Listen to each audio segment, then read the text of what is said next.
Through rain or flame. HawkTalonflame. General audiences, no archive warnings apply. It takes no small amount of courage to lead a team of Pokémon you're afraid of. Bellsprout's not going to let that stop him. Bellsprout was hesitating. Ponyta watched him calmly, legs tucked comfortably under her as she waited for his movement. You chickening out today, team leader? She teased. Bellsprout spluttered indignantly. No, I'm just taking my time. I can do this today. Camerupt yawned from the other side of their campsite. This was a familiar song and dance. They'd been doing it for a few weeks on and off now, Bellsprout trying to muster up the courage to touch Ponyta's mane. The flames were supposed to be harmless for anyone Ponyta trusted, but it seemed getting past those grass-typed instincts wasn't easy. Even water-type Pokemon balked at what may look like deliberately burning themselves. Bellsprout slowly stretched out his leaf. It won't hurt me, right? He asked nervously. He'd asked this before, but he always needed to hear it again. Never, said Ponyta, growing serious for a moment. We're friends. My flames know that, I promise. Bellsprout nodded, breathing out to steady himself. He leaned forward just a little more, leaf shaking, and Camerupt held his breath. When they'd first met and teamed up out of necessity, Bellsprout had been almost belligerently wary of going near either of them. He'd been jumpy and snappish and even whiny, skirting wide around their attacks even as they'd fought together. That dungeon had been full of ground types and fire types, and they'd covered each other's weaknesses to survive.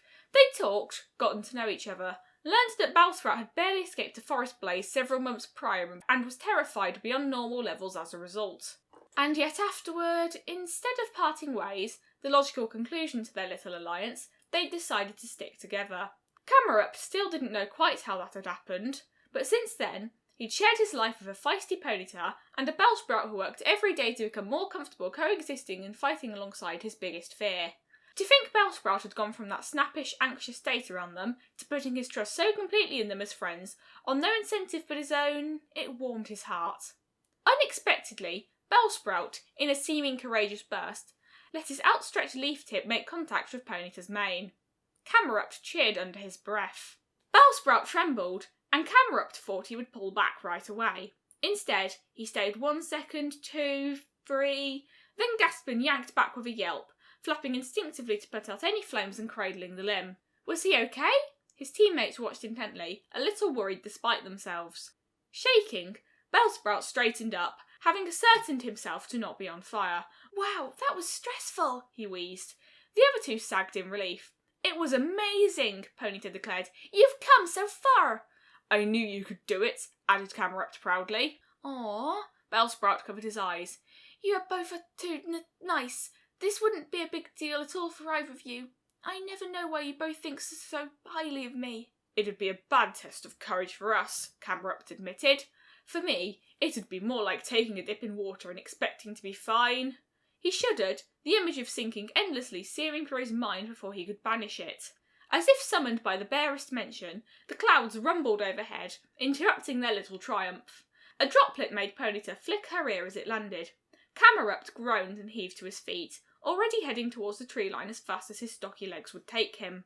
Bellsprout, running with flaming legs to catch up with them, called, You know, Ponyta, now's a good chance for you to get in a little exposure therapy too. His voice was teasing. He'd never complained, much, about stopping for wet weather.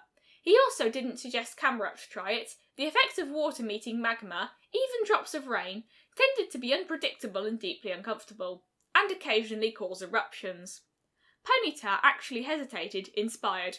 Camerupt didn't pause to look, but he heard her say, Maybe next time? More the pity, Camerupt had it on good authority that she looked hilarious with her mane extinguished. It was worth a try. Bellsprout was in a much cheerier mood now that everything was damp and unflammable. The three of them came back to shelter beneath an enormous tree. Ponyta fidgeted, and Camerupt shivered and grumbled unhappily. Bellsprout reached into Ponyta's pack and pulled out a metallic cover that, with her help, he draped over the Dual-type's mini-volcanoes. Thanks, you two, Camerupt said in relief, now that the occasional drip splash from the canopy was safely averted. Waiting for the rain to pass, they got to talking. I can ask Kecleon when we get back if they've restocked on Sunny Orbs, Bellsprout offered. But if we go a little longer, I think we'll have enough money soon for a sunny day TM. Camerupt smiled wistfully. That'll be great. I'm sorry we keep having to stop for me all the time. If he could, He'd train in the rain, if only to live up to Bellsprout's example. Ponyta bumped against him with her shoulder. "Don't you get all mopey on us, we're doing fine!" Camerupt gave a long sigh. All right.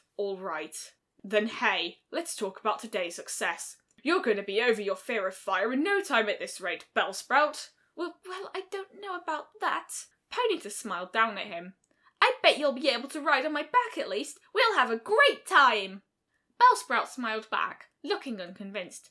"I'd like that if we can get that far. I won't make any promises, but I'll try my best." The thought of Bellsprout clinging to Ponyta's neck was an unusual one. "And one day we'll get you that victory talk," Camerupt promised. "Then you won't have to worry at all anymore." The victory talk was an item that had led them to Wigglytuff Guild, or particularly Krogunk's Swap Cauldron.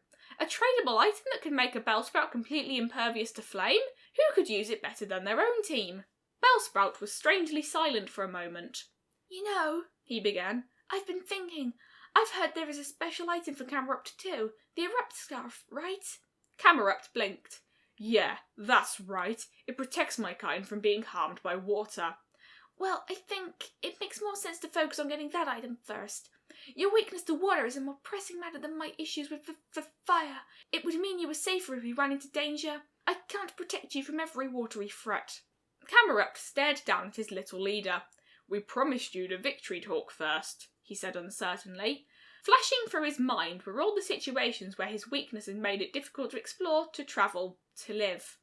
They were on the water continent after all. Dangers abounded. Countless aquatic Pokémon, bad weather, rivers to cross, flooded dungeon floors.